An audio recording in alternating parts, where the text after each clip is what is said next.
Hello and welcome to Balanced Existence. I'm so happy you're here today because I have a very powerful channel message that I really think is going to shift your perspective about your journey and your timeline. And sometimes it's such a timely blessing when we can have these little wake up calls or shifts in how we perceive our life. And I hope that this message serves as that for you. So, the first thing that was coming through is this concept of, metaphorically, like if you're swimming and you come up for air and you kind of look around, you look at where you're at, you look at how far there is to go still. And similarly in life, there can be periods of such heavy resistance or friction. I don't know about you in this collective, but the time and the place that I'm in right now is the heat of the summer season. I'm currently in a very hot and dry place. And so the environment, as well as the time of the year, is kind of adding this heat, which the heat of fire can be a very passionate, creative, momentum filled driving force. But it can also be a lot of stress, for example, inflammation or just tension that kind of piles up on the body without having a moment to cool down and rest. So, wherever you're at in your journey right now, we can all relate to these periods where we have a prolonged period of stress, whether it's quite literal heat and warmth or inflammation in the physical sense, or whether it's just a mentally or emotionally or even spiritually stressful time. And I want to make a note about how the ego shows up here. And a lot of the time, when we think about what the ego is, we think about this very insecure part of us that's trying to tell a story, that's trying to fit in, and is doing so in a maybe cringy or immature way. A lot of the times we think of the ego like that, but the ego can also show up in very subtle ways, in ways where it was a subconscious expectation. And this expectation can be, what kind of stress or challenges you'll endure in life when they show up and how long they last. And so when that doesn't play out in the way we so subtly and subconsciously thought it might, and then when you have to endure that over and over again, and these kind of repeated disappointments of your expectations, then that can really pile up stress within you. And you're not even really realizing why you're so stressed. And it's not to say you shouldn't have made those expectations and you shouldn't be allowing yourself to feel stressed or anything like that. I mean, these are very natural human responses. But it's just to say that these are the subtle ways in which our ego will continue to fight and resist against what it receives as stress because it's a expectation that's not met. I hope that's making sense. So ultimately, you may be in a period of intense friction with life, and I'm seeing 444 on the clock. So this is just a synchronicity that stability and security is on the way. And so now I want to shift into the part of the message where we take sovereign ownership and accountability and empowerment over our perception of our life, our journey, our experiences, and that includes the challenges. We don't just have a conditional acceptance of life in the sense that we only accept that which is pleasant and rewarding. We have an unconditional acceptance of life, meaning we take the good with the bad, right? We take, which of course those are just egoic labels, but we take the challenges with the moments of ease. We take the friction with the flow, because ultimately we know that's the natural direction of life, is to evolve through moments of friction, moments of contrast. So back to the original analogy of coming up for air when you're swimming. Let's say you're swimming 100 miles, but you thought it was only going to be 10. And so when you come up every mile and you realize you're not getting that much closer to your destination, after the 10th mile, you're thinking, why am I not there already? And you actually have 90 more to go.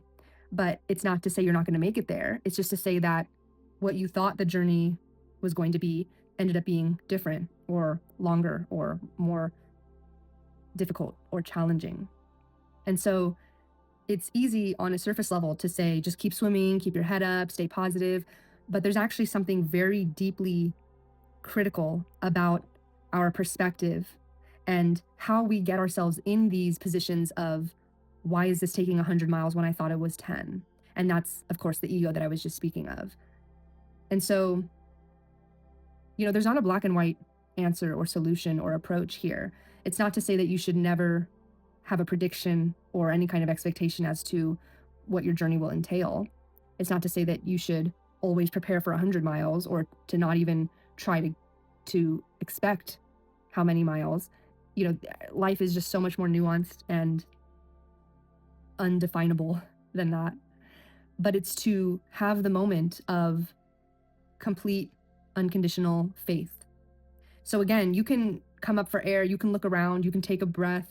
Maybe sometimes you'll even take a couple steps back or, swim a couple meters back before you go forward. Whatever you're doing or whatever's going on in your journey, that's only you can kind of navigate and experience that when it comes to the specifics and, the day-to-day choices that you take along your journey.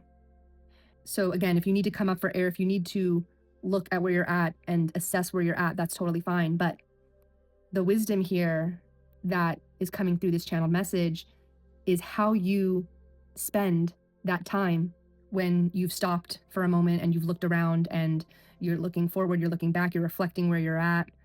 What perspective are you going to bring to that moment? Is it going to be one of faith and empowerment, or is it going to be one of disappointment and disencouragement? And so this is going to bring me into the crystal ball analogy, where we say, if you had a crystal ball, if you knew you were going to have XYZ, how would you behave? And then our human minds want to say, well, I don't know. I don't know that I'm going to get the security that I wish for. I don't know that I'm going to get the happy, healthy relationship. I don't know that I'm going to get reunion with my twin flame, right? These are all based on subconscious limiting beliefs.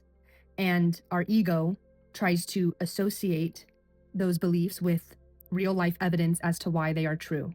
You'll see, well, that person didn't end up with their twin flame. That means that could happen to me. And therefore my subconscious limiting belief is true. Or this person did end up with their twin flame.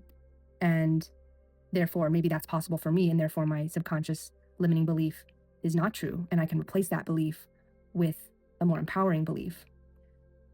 But the thing is either of those options are besides the point, because you're creating a reality from the inside out.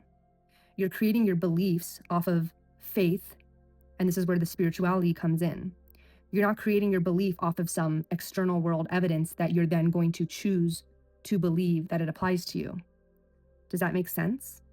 So if you're trying to create a particular reality, then you're going to start from your internal world and you're going to go all the way down to the core of your inner being, and you are going to define it. Like if it was a room, you're going to paint it and you're going to decorate it and you're going to spend a lot of time in it, pouring all your love into it. Maybe you'll grow some plants in this room. Like if we're really at like the core of who you are, and that's the space that your soul exists in this metaphor that I'm attempting to use here, you're going to make that room embody everything that you love. If you love flowers, you're going to put flowers in the room. If you love certain sacred geometric shapes, you're going to decorate that room with those shapes. If you love the ocean, you're going to put a window to the ocean or have a painting or ocean sounds, right? Like everything that is you, that brings you joy, you are going to decorate and define this room to be. And the more you're pouring into that, this is the self-love, this is the self-acceptance, this is the pouring into yourself part of our healing journey, especially the twin flame journey. If you have been overtaken by your ego at times, or if you have felt at the mercy of someone else's decisions or some external circumstance, this is that part of the journey that is talked about so much and is so crucial. So once you've defined your inner world, you've decorated this room, so to speak, and you enjoy spending time in there. And you know that you deserve to spend time in there because it's the room, it's the one place that you have full, complete control over. You have pure bliss when you're there. The thought of this space makes you feel empowered and inspired. And just thinking about it makes you so happy to be a human who's alive. This is what we're kind of going for when we talk about inner fulfillment and contentment that you cultivate yourself. Once you achieve that, you're definitely going to see signs of that in your external, but that's not the reason we're doing that for. But now you won't be relying on some kind of external proof or evidence or stories to prove or disprove your beliefs.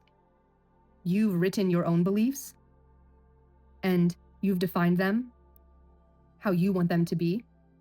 And for those that are limiting or disempowering, you've swapped them out. So then you find yourself at this place where you just feel good no matter what. Okay, now that being said, of course you're a human and you may forget. And so something external will happen and maybe you have a lot of habitual reactions to feeling disappointed. And so your neurons might fire that way because of course we are in these physical bodies that operate in that way. And of course there's neuroplasticity. We can change the way we react, but sometimes it takes practice. It's not a one-time snap of the fingers. So now you start to navigate through life and you may find yourself now and then forgetting and having to remember that you have this beautiful decorated room with all of your brilliant, empowering, beautiful beliefs. You might have to remind yourself to go back to that now and then. So then you get to a place where maybe you're experiencing a lot of friction, like we were talking about in the beginning. This friction is seen in a completely different way when your inner core is defined and decorated. I keep saying decorated because I'm seeing this room, like a literal room, a space that you get to create and decorate exactly how you wish. I think like that's a good analogy for us to envision, like a room that is completely up to us. Like we have full creatorship and freedom and abundance to make it exactly how we want. And so as you practice revisiting that room more and more and remembering that you always have that place and that you're not at the mercy of your external circumstances, then when you're enduring the very natural stresses of this human life, even when it gets to a point where your ego is subtly beginning to resist the challenges and feel like, okay, this is too much. I don't want to do this. I don't want to endure this. You know that when you're sitting in that room, when you're sitting in your internal space, when you're connected with your inner being, you know that both sides are valid. This is the beautiful union of the duality within. On one end, it's very true. You don't want to endure all of these challenges. That is a completely valid human opinion. When we're going through stress and we simply do not want to go through stress, right? Like nobody is asking you to, in the name of spirituality, suddenly just be okay with every challenge that you have to endure. So all of the negative emotions you feel, the frustration, the heat, the inflammation, the discomfort, the pain, all of that is valid, and you recognize that it is. On the other side of it, you also recognize that this friction you're enduring, it's kind of like that saying of, the universe is not going to test you with something unless you're capable of resolving or solving or enduring it. And so both sides, you can hold both sides at once. They're not at war with one another. You can say, I really do not like this stress. But at the same time, you can have this deeply embedded, confident, empowered faith and knowing that all of these challenges and all of this friction that you so don't like is setting you up for a extreme portal shift and timeline jump. Because the more friction that you're able to accept and work through, the more of a jump and a portal shift that you're going to be making. So while on one side, you can still hold the energy of, I am so not okay with this stress and I am so unhappy with it, or I am so stressed by it, whatever negative feelings you're feeling about it, you can still hold the energy of, I know that this is something amazing for me. And I think that this is omitted in a lot of the twin flame approaches because we are so focused on some outcome and how the other person's behaving. We don't take that crystal ball approach of, well, what if you had a crystal ball and you knew that everything was going to work out securely and you were going to end up with your twin flame? You would not be acting in the ways that you might be acting, right? You would hold the space of both. You would hold the space for being upset, but you would also hold the space for a deep, complete inner knowing that you're on the path to security. And the thing is that you can only hold that deep inner knowing confidently if you admit that the how and the when are out of your control. And this is where that discomfort is going to have to come in as well. But both are going to need to be held in your space. This is like the shadow and the light. So when you're fixated on a particular person fulfilling a need, what you're telling the universe is that I know what's best for me and I'm resisting what's happening. And when you do that, you're not actually holding the space of a deep inner knowing and confidence. Because ultimately, there's nothing to say that you won't end up with your twin flame. But whatever challenges you're enduring with your twin flame are due to some insecurity or egoic pattern or some wisdom and maturity that hasn't yet been gained. And that could be you or the person. And often if you think it's the other person, there's still something that's very much applicable to you because that's just the way mirroring works. And so to hold that space of that inner knowing of, I know I'm going to have the desired outcome, which the desired outcome is not a particular person. That's just your ego desiring that. The true, I should say, the true soul aligned desired outcome is actually something that's going to make you feel good, bring you joy, bring you peace, whatever your core values are. A person is not a core value, right? So if you think it's this one person, you're falling down the egoic trap of thinking that that person is your desire. The truth of the matter is, core values are your desire. You seek peace, you seek community, you seek to be accepted, to be seen, heard, understood, valued. You seek to be appreciated, you seek to be loved. And so your true soul-aligned desire is, I want to be in a healthy relationship that brings me these core values: peace, joy, bliss. You get to name those. And this is also just a message coming through that if you haven't yet done a core values exercise, or if you haven't recently done it, I think this is your sign to do that. Pull up a list of core values, just look it up online, and any words that stand out to you, that resonate with you on an intuitive level, those are the ones you want to be focusing on. You may want to write those words. If you have a vision board, you probably want to write them or type them or print them onto that. These are words that you should be constantly thinking about, because these are words that you're decorating your inner space with. So if it's peace, you should be thinking about peace all the time. Not just in the sense of this person should provide me peace and they're not, and now I'm upset, but like, what are you doing in your life to bring you peace? Or community. Sometimes that's a more difficult one. Community, belonging, things that require other people, right? Because we can bring ourselves joy, we can bring ourselves peace, but a lot of the core values are relational. You can also look up the list of universal human needs. This can be really beneficial because sometimes, depending on how disempowered you may be in a particular moment or a particular part of your journey, sometimes a lot of twin flames, especially those with people pleaser tendencies, will convince themselves that what they're asking for is too much or that they're too needy. And it can be very validating to look at a list of universal human needs, which it's in the name. Every human in the universe needs these things. So it can be very refreshing to just realize, oh yeah, wanting to be seen and valued and loved is a universal human need. You shouldn't have to justify why you want to be in a relationship as if that makes you needy or as if it's due to some inner lack or insecurity. The truth of the matter is, all humans want to be loved and seen, and so those human needs might be very beneficial to you in addition to the core values. But these words, we should be thinking, we should be kind of painting pictures around them so that you can create your reality from values that are in alignment to you. Because a lot of people are picking words or picking lifestyles or timelines because they may see it in other people on social media, or it may be something that's trendy or They may see it in their social circle, but they're not actually picking it that's based on their soul alignment. Remember, this is your inner being. This is your room that you're decorating. This is not for anyone else.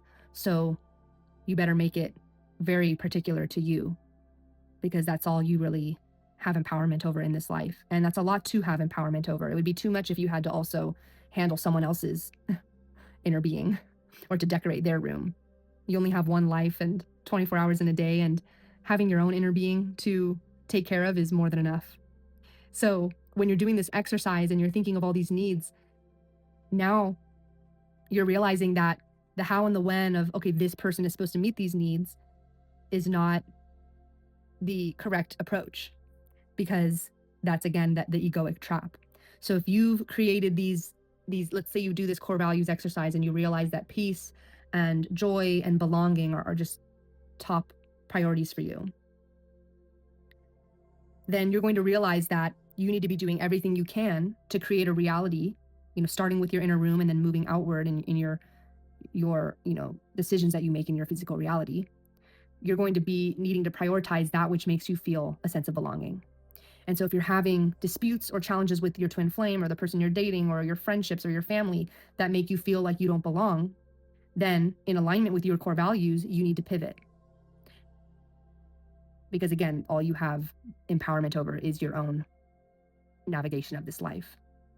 So rather than resisting and piling up friction around how the external people or circumstances are lining up or behaving or not behaving in a way that you wish, what you really need to do is focus on creating that for yourself, so that it will become obvious to you when someone is not meeting those needs, and you will still be able to stay on track and stay aligned with your goals and values. Then you'll still be on track to your ultimate soul aligned desire of, a healthy relationship that brings me joy and peace and belonging in this example we're using. And then the next thing you know, you're living in alignment and you're living on your highest timeline and you're living as your most empowered self. And it has nothing to do with anything external to you. It has nothing to do with any external person's behaviors. That is true, pure soul alignment and inner knowing embodied in the physical reality. And I think that's a pretty brilliant way to live a life. So this was a very in-depth way to explain that when you're dealing with a lot of friction in life, to remember the crystal ball theory and evaluate what it is that you believe you're capable of and what it is you believe you have an inner knowing of, because that is what's dictating your reality from the inside out. So when you're looking at your journey, you're looking at your timing, and you're starting to feel disappointed with it, hopefully you'll remember this and pivot back to pouring into your inner being. And by the way, when you're approaching the twin flame journey and trying to tell the story without the ego, what you'll actually come to the conclusion of is, I don't know if this is my twin flame. I don't know if I'll ever know for certain if this is my twin flame. I don't know if I meant to end up with this person. I don't know if I will end up with this person. But I do know I have a deep, empowered, confident inner knowing that I will have my highest timeline life. I will have my core values met, and I will live a life where I am confident that I'm getting everything I desire, everything my soul desires. And I'll be so sure of it, and I'll be so grateful for it. And of course, the secret is that because our soul operates outside of time and space, the will is not really applicable here. We just use that word as a formality because in the physical reality, we do operate in time and space. So something can not exist now, but exist later. But your soul operates outside of time, space, reality. So really what you could be saying is, I am living this life. I am having all of my core values met. I am having all of my soul's desires fulfilled. And if you believe that and allow that thought process to guide you through life, your intuition would never steer you wrong. You would just always be on the right track, and you would know that you were always on the right track.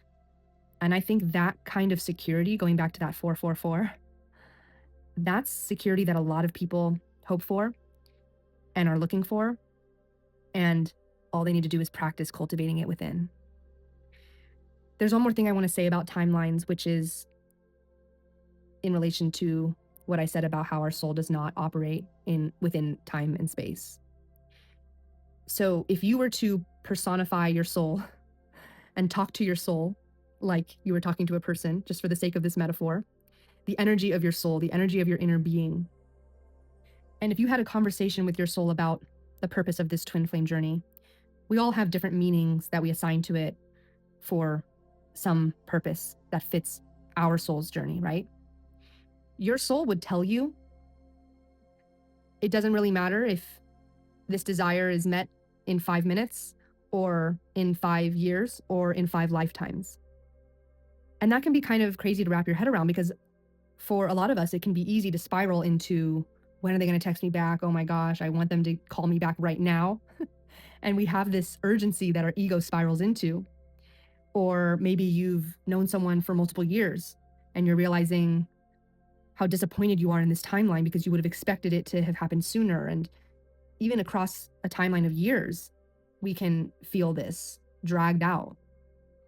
And we can feel it just as intensely in a matter of minutes when you're impatiently waiting and dysregulating over some external reality. But your soul may know that you're on this journey, and maybe it's not 5 minutes, maybe it's not 5 years, maybe it's not 50 years, maybe it's 5 lifetimes. Maybe you're on the first one, maybe you're on the third one, but by the 5th lifetime of all of these past life experiences of this twin flame journey, maybe that's the one at which you achieve union in the physical realm. Now, I know that sounds like a complete disappointment and your ego may be crashing right now, but I'm just trying to convey to you that the beauty of life is the soul's journey and your inner being, that room, that space that you decorate. It's not, the beauty of life is not, oh, I ended up with this person and we had this perfect wedding and I could prove to everyone that I was right, which maybe that's not what you're doing, but the ego can go in so many directions. Take your pick. I know that you're aware of your egoic shadows. And I really think that if you are listening to this message, you are ready to hear it. And I think for a lot of this collective that's going to be pulled to this message, I'm seeing like an ascension of not just the earth, that I talk about that a lot, how the earth is always evolving, but specifically the twin flame collective. If you were to look at the earth and see a golden light for every twin flame out there that's trying to navigate their journey, you would see that light getting brighter and brighter. And I really think that this message is, well, hopefully it's a catalyst for that, but it's conveying just what's in store for the twin flame collective. Because the twin flame collective is learning and understanding everything I've just been discussing in this channeling. And by doing so, evolving into your highest timeline. And for some people, that might be false twin flames falling off. And for some people, that might be some kind of high level soulmate or karmic bond that runs its course through a temporary union.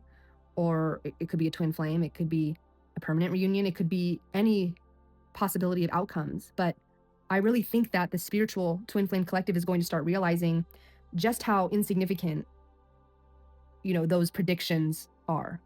We see so many tarot readings of like, your twin flame is wanting to reach out to you. And it's like, it's so ego based and outcome based. And if you actually took to heart and practiced what I've been explaining in this video, and if every twin flame did that, I think that's actually what's going to happen. And I think we're going to have a lot more light and love on earth as a result of it. So whatever state you're in, whatever part of the journey you're in, if you're feeling disempowered, if you're feeling friction, if you're feeling empowered, and this is just helping inspire you further, I just want to tell you that you're doing amazing spiritual work.